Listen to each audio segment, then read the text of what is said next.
Ek weet nie baie van kodering af nie, maar ek het genoeg geleer om iets belangrik raak te sien met my beperkte ervaring in kodering. Ek gebruik eintlik ChatGPT om my te help. Ek is baie goed met pseudokodering, maar in elk geval, ek raas nou sommer. In kodering is vir hierdie ding wat 'n veranderlike genoem word. Dis is 'n placeholder. Jy gee dit 'n waarde sodat die program kan werk soos dit bedoel is. As jy daai veranderlike egte nie reg definieer nie, gaan die funksie, die program, nie werk soos dit bedoel is nie. Vir my werk liefde op dieselfde manier. Liefde is 'n veranderlike wat net ek kan toewys en ek moet dit toewys terwyl ek alles wat ek is respekteer. Om dieselfde te doen, korrek. Op die manier loop die program van my realiteit korrek, lewer dit in my omgewing, my veld soos bedoel en dit voer skoon uit, nie vervorming nie. Maar hier is die stryk waaraan ons almal kak.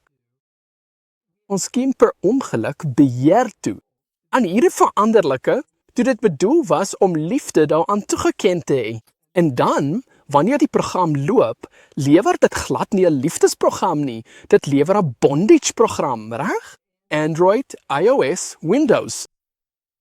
Ons almal weet te goed wat gebeur as jy onbedoelde programme op jou stelsel laat loop. Hulle verbruik onnodige bandwydte in beide SVE, RAM en hulle ontplooi, maak jou battery leeg. Daarom kan ek nie toelaat dat iemand anders liefde vir my definieer nie. Die program werk slegs reg wanneer dit van binne geskep is.